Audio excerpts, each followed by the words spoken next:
Vamos a hablar de otra cosa, vamos a hablar de algo que se mueve mucho menos que algunos futbolistas. Daniela, ¿cómo andás? Vamos a hablar de troncos, que también Bueno, pueden estar en el Mundial. Vamos a hablar de árboles. Vamos a seguir recorriendo las calles de Montevideo en busca de estos árboles urbanos que están ahí, aunque no los veamos, y que tienen una función. Y si se acuerdan, en el primer informe de este ciclo de árboles urbanos, hablamos del fresno. Sí. Ese árbol que es el más popular, digamos, de Montevideo, de las veredas de Montevideo, y que es básicamente un árbol muy tradicional, de hojas muy tradicionales, de porte muy tradicional. Dibuje un árbol y puede ser que dibuje un fresno. Parecido al fresno. Claro. Exacto. Pero hoy vamos a hablar de un árbol que tiene muchas particularidades, que es bien diferente a los demás árboles. Estamos hablando del ginkgo.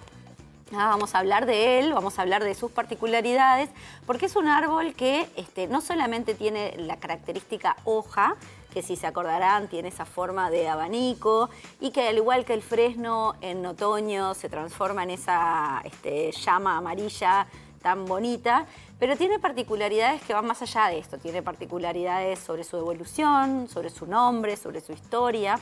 Y de todo eso hablamos entonces en este informe al que volvimos a convocar a Eloísa Figueredo, técnica en jardinería y docente de la Escuela de Jardinería de la Intendencia, que ya nos acompañó en el primer informe y nos va a acompañar en todo este ciclo. Y le preguntamos, ¿no?, cuáles son las particularidades del ginkgo biloba, y esto es lo que nos contó en la primera parte del informe.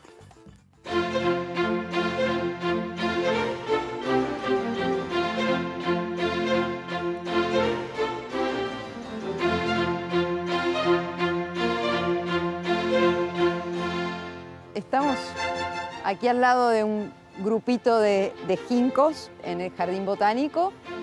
Este es un árbol bastante conocido y bastante fácil de reconocer, porque ningún otro árbol en la actualidad tiene estas hojitas con forma de abanico abierto tan características. Algo interesante sobre el nombre: hay pocos nombres científicos de plantas que se hayan popularizado, pero el ginkgo biloba es un nombre científico que ya casi funciona como nombre popular.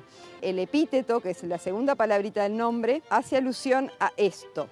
Ginkgo biloba dice que la hoja tiene dos lobos, es decir, dos salientes. Entonces, por estas hojitas, que no todas tienen la hendidura, pero que aparecen muchas veces debido a esta hojita, que el árbol recibe el epíteto de biloba.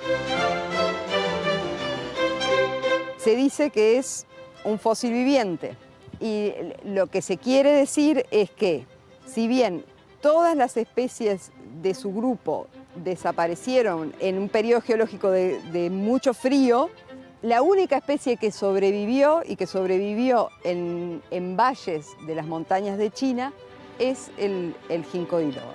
Entonces es una rareza, un sobreviviente, que además hasta hace poco se creía que no existían en estado silvestre. Sin embargo, en China hace relativamente poco se encontraron en 2 o 3 lugares muy remotos ejemplares que, luego de estudios genéticos, se entendió que eran poblaciones silvestres.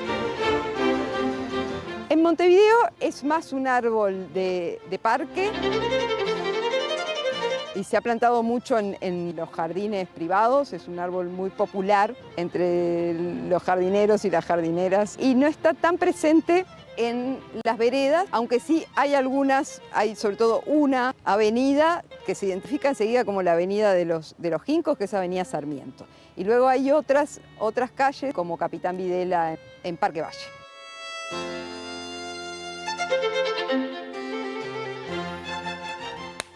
¿Qué es lo que retuve más que nada? El origen de por qué biloba. Del nombre, ¿no? exactamente. Por la forma de la hoja. Porque en cada episodio sobre ciencia aprendes algo nuevo. Eso sin duda, eso sin duda. Pero sí, la vez pasada, incluso me acuerdo que en el primer informe, en el del fresno, aprendimos que la hoja del fresno no era la hoja, no, ¿te sí, acordás? Toda la rama con todas las hojas juntas. Exactamente, Sí. que eran 5. Bueno, en la hoja también tiene una particularidad, pero aún más notoria, que es esa forma de abanico, que además refiere a su nombre. O sea que hay un montón de curiosidades que tienen que ver con este árbol, que en la calle donde yo vivo hay uno solitario ahí, no es ni Sarmiento ni el Parque Valle, pero se ve que hay algunos salpicados en diferentes partes de Montevideo y se puede ver en el piso, sobre todo cuando ves esas hojas de otra forma.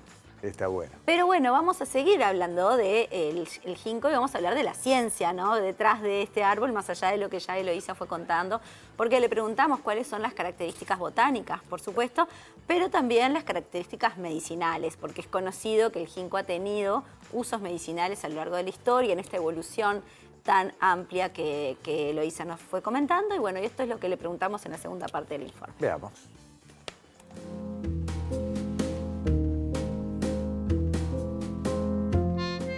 Además de las hojas, algunos ejemplares, los ejemplares femeninos, van a dar unas semillas que están cubiertas de una pulpa con un olor muy desagradable. Eso es uno de los inconvenientes del ginkgo. Si plantamos ginkgos hembra, se puede evitar tener un ginkgo hembra en el jardín si conseguimos un ginkgo masculino que se ha reproducido por estaca, o sea, se resuelve clonando un ejemplar masculino. Estas semillas que hoy aquí tratamos de evitar, en Oriente se consumen. Y cuidado, que se consumen luego de algún proceso de cocción. Muchas plantas o partes de plantas que comemos necesitan un proceso de cocción, en este caso para eliminar una toxina que puede ser peligrosa. Entonces o se tuestan o se cuecen o se hacen fritas y es un plato bastante común como acompañamiento. Y también ha tenido desde tiempos milenarios un uso medicinal el fruto, porque el extracto de las hojas para tratar temas de circulación sanguínea, memoria, como se vende hoy el ginkgo y en lo que pensamos, en realidad es algo bastante reciente, es un extracto que se desarrolló en Alemania alrededor de 1960. Digo porque ha sido una planta importante para la farmacopea china, pero no tanto por sus hojas, sino por sus frutos.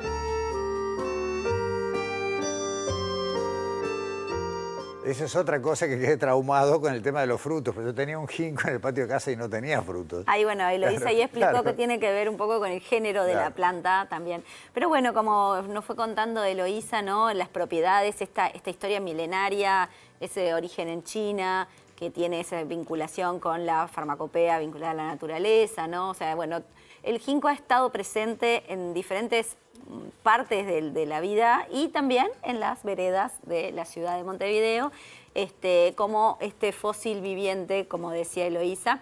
Y es uno más de los que vamos a recorrer. Eso te iba a decir, veredas a las que volveremos para seguir mirando árboles. En próximos episodios. Pero muy bien, muchas gracias, Dani, hasta la semana que viene. Hasta la semana que viene.